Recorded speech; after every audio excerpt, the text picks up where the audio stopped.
आनंद आनंद परमानंद सतगुरु मंगनानंद जी साहेब सत्संग आश्रम, डेरा सतगुरु प्रीतानंद जी साहेब धाम निहाना, जिला भिवानी, हरियाणा के सौजन्य से संतों का मार्ग। ये संसार नासवान है और सब असबाब भी इसका नासवान है। अकलमंद यानी चतुर मनुष्य वह है कि जिसने इसके कारोबार को अच्छी तरह जांच करके और उसको फानी यानी कल्पित और मिथ्या जानकर इस मनुष्य शरीर को मालिक कुल का भजन सुमरण करके सफल किया और जो चीजें उस कर्ता ने अपनी दया से इस नरदेही में दी हैं उनसे लाभ उठाकर जौहर बेबहा यानी तत्व वस्तु अनमोल जो कि सुरत यानी जीवात्मा है उसको स्थान असली पर पहुंचाया। जीवात्मा अर्थात सुरत को रूह कहते हैं और ये सबसे ऊंचे स्थान यानी सतनाम और उच्च पद से उतरकर इस तन में आकर ठहरी हुई है और 3 गुण रजोगुण, तमोगुण, सतोगुण और 5 तत्व भूमि, गगन, वायु, अग्नि और नीर और 10 इंद्री मन वगैरह में बंध गई और ऐसे बंधन उसके साथ शरीर और उसके संबंधी पदार्थों के पड़ गए कि उनसे छूटना कठिन हो गया। इसी छूटने को मोक्ष कहते हैं। और बंधन अंतरी 7 इंद्री और तत्व और मन वगैरह के हैं। बंधन बाहरी 7 पदार्थों और कुटुंब और कबीले के हैं। इन दोनों बंधनों में जीव आत्मा यानी सुरत ऐसे फंस गई कि उसको अपने स्थान असली की याद भी जाती रही और इस कदर मंजिल दूर हो गई है कि अब इसका लौटना स्थान असली को बिना मेहर मुर्शिद कामिल यानी सदगुरु पूरे के कठिन हो गया। सिर्फ काम इतना है कि इंसान यानी मनुष्य अपनी सुरत यानी रूह को उसके खजाने और विकास यानी मुकाम सतनाम में पहुंचाए और जब तक ये नहीं होगा तब तक खुशी और रंज और जिस कदर दुख और सुख दुनिया के हैं उनसे छूटना नहीं हो सकता। मनुष्य और मनुष्य कुल मतों का और यही तरीक पंथ रास्ता सब अगले महात्माओं का रहा कि जिस तरह हो सके ये रूह यानी सूरत को उसके भंडार में पहुंचाना और पहुंचाया और उसी को कहते हैं कि जिसने अभ्यास यानी अमल करके अपनी रूह को स्थान असली पर पहुंचाया और कुल बंधन बाहरी और अंतनी और स्थूल और सूक्ष्म और कारण को तोड़कर के मन को संसारी प्रपंच यानी दुनिया से न्यारा किया। कामिल पूरा और आमिल अभ्यासी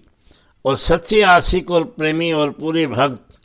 और सच्चे ज्ञानी और पूरे साध वही हैं जो आखिरी मंजिल तक पहुंच गए और जो कोई पहुंचे हुआ का जिक्र वर्णन करते हैं या उनके वचनों को सिर्फ पढ़ते या सुनाते हैं और आप मंजिल पर नहीं पहुंचे और मंजिल पर पहुंचने का अभ्यास भी नहीं करते उनका नाम आलिम यानी विद्यावान और वाचक है। जितने आचार्य और महात्मा और अवतार और पैगंबर हर एक मजहब में हुए धर्म में हुए वे सब अपने अभ्यास के जोर से अंतर में तरफ मुकाम असली के चले पर सब के सब दूर स्थान तक नहीं पहुंचे। सो बहुत से तो मंजिल स्थान पहली पर ही कोई दूसरी मंजिल पर कोई विरले साध और प्रेमी मंजिल तीसरी तक पहुंचे और सिर्फ संत मंजिल 5वीं यानी सतनाम पर कोई बिरले संत मंजिल 8वीं यानी धूर्धाम तक पहुंचे। इस स्थान से आदि में सूरत का तंजुल यानी उतार हुआ और वहाँ सूरत जैसे कि उत्तरी चली आई वैसे ही उसका निकास नीचे के मकामों से यानी सतलोक वगैरह से मालूम हुआ और जो इस मुकाम के नीचे रहे उनको इस मुकाम से जहाँ तक कि वे पहुँचे सूरत यानी रूह का निकास दिखलाई दिया और चूँकि उनका पूरे गुरु नहीं मिले इस वास्ते उन्होंने उस स्थान को सूरत यानी रूह का भंडार और वहाँ के मालिक को कुल नीचे की रचना का मालिक और कर्ता ठहराकर अपने अपने संगियों और उसी स्थान वहाँ के मालिक का उपासना यानी पूजा का उपदेश किया और उसी का इष्ट और एतकाद निश्चय बंधवाया। अब समझना चाहिए कि सर्वोत्तम पद सबसे ऊंचा मुकाम है और यही नाम कुल मालिक और सच्चे साहिब और खुदा का है। और इस मुकाम से 2 स्थान नीचे सतनाम का मुकाम है, जिसको संतों ने सतलोक और सचखंड और सार शब्द और सत शब्द और सतनाम और सतपुरुष करके बयान किया है। इसे मालूम हुआ कि यदि 2 स्थान विश्राम संत और परम संत के हैं और संतों का दर्जा इसी सबब से सबसे ऊंचा है, इन स्थानों पर माया नहीं है और मन भी नहीं है और ये स्थान कुल नीचे के स्थान और तमाम रचना के मुहित यानी सब रचना इसके नीचे और इनके घेरे में है। अब मालूम करना चाहिए कि साध और ज्ञानी भगत अवतार और पैगंबर और सब महात्मा जो कि निज स्थान पर न पहुंचे, उनका दर्जा संतों से नीचा और बहुत कम है। और चूंकि वे राह में न्यारे न्यारे स्थान पर रह गए, इस सबब से उनसे न्यारे न्यारे मत संसार में जारी हो गए। यानी जो कोई जिस मंजिल पर पहुंचा उसने उसी मंजिल को आखिरी मुकाम और उसी मालिक को बेअंत और अपार समझा और उसी की पूजा का उपदेश दिया। और सबब इसका यह है कि मालिक कुल ने अपनी कुदरत से हर एक स्थान को बतौर अक्ष यानी छाया निस्थान के रचा है और थोड़ी बहुत वही कैफियत और हालत की जो ऊंचे स्थान पर है, कुछ कुछ उसी किस्म की हालत और कैफियत नीचे के स्थानों पर पाई जाती है। पर हर एक स्थान की कैफियत और हालत और उसके क्याम यानी ठहराव में बड़ा फर्क है। जो जो रचना हर स्थान पर देखने में आती है वही न्यारी न्यारी है और दर्जे बदर्जे लतीफ़ यानी सूक्ष्म और विशेष सूक्ष्म, अति सूक्ष्म पाक यानी निर्मल और विशेष निर्मल और महानिर्मल होती चली गई। मगर यह हाल उसी को मालूम हो सकता है जिसने सब स्थानों की सैर की है,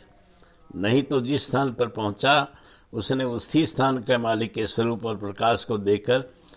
उसी को बेअंत और बेहद और खुदा और परमेश्वर बतलाया और इस कदर आनंद और सरूर उसको हासिल हुआ कि होश हवास उसके सब जाते रहे और ऐसी हालत मस्ती शौक पैदा हुई जिसका बयान नहीं हो सकता। और मालूम हो कि हर स्थान पर सूरत पहुंचने वाले की कैफियत अलग है और कुल नीचे के स्थानों में व्यापक और मुख्तियार मालूम होती है। जैसे कि कोई पहले या दूसरे स्थान पर ठहरा, उसने वहां पहुंचकर देखा कि सूरत यानी मालिक उस स्थान का नीचे के स्थानों में व्यापक और उन स्थानों का करता है और उसी से कुल रचना यानी पैदाइश नीचे की जाहिर हुई और उसी के आश्रय कायम है। तब उसने उसी के मालिक को ठहराया और उसने सेवकों और सत्संगियों को स्थान की भक्ति और पूजा के वास्ते उपदेश किया और आगे का भेद न जाना, क्योंकि आगे का भेद सिवाय संत सतगुरु के कोई नहीं जानता है और संत सतगुरु उनको नहीं मिले, जो मिलते तो भेद आगे का बतलाते और उनको रास्ता चलाते। इस तौर पर हर एक शख्स जिसने अपने अंतर में 1 या 2 या 3 स्थान तय किए पूरा और पहुंचा कहा गया। और हाल यह है कि पहले ही स्थान पर पहुंचने पर सर्वशक्ति साधु को हासिल हो जाती है। इस वास्ते वह सबब हासिल हो जानी शक्तियों और कुदरत और ताकत के उस पहुंचने वाले को महात्मा और कामिल करार दिया गया। और इसमें कुछ शक भी नहीं कि यह दर्जा बनिस्बत दर्जात सिफली यानी नीचे के बहुत ऊंचा है और कुदरत मैल कदूरत मैल दुनियावी और जिस्मानी यानी मलिनता संसारी और देह को उस पहुंचाने वाले में बिल्कुल नहीं रहती। ऊपर जिक्र हुआ कि सतनाम स्थान, जिसको सतलोक और सचखंड भी कहते हैं, नहायत ऊंचा और संतों का दरबार है और उसके ऊपर 3 स्थान और हैं जिनको किसी संत ने नहीं खोला। अब पुरुष पूर्ण धनी सतगुरुदयाल ने जीवों पर न्यायत कृपा करके उन मुकामों को खोलकर साफ साफ वर्णन किया और उनका भेद और कैफियत भी जाहिर की। और सबसे ऊंचा और ध्रुव स्थान जो सबकी आदि का भंडार है और परम संतों का निज महल है, उसका भेद दया करके बख्शा। इसी स्थान से शुरू उत्तरी और नीचे जितने स्थान हैं वह सब सूरत के उतार के हैं और अब जीवात्मा यानी सूरत और इस जिस्म यानी सहस्दल कमल के नीचे ठहरी हुई है और वहाँ से इसकी रोशनी ताकत तमाम जिस्म में उतरकर और फैलकर मन और इंद्रियों के द्वारा कुल जिस्मानी और नफसानी यानी स्थूल और सूक्ष्म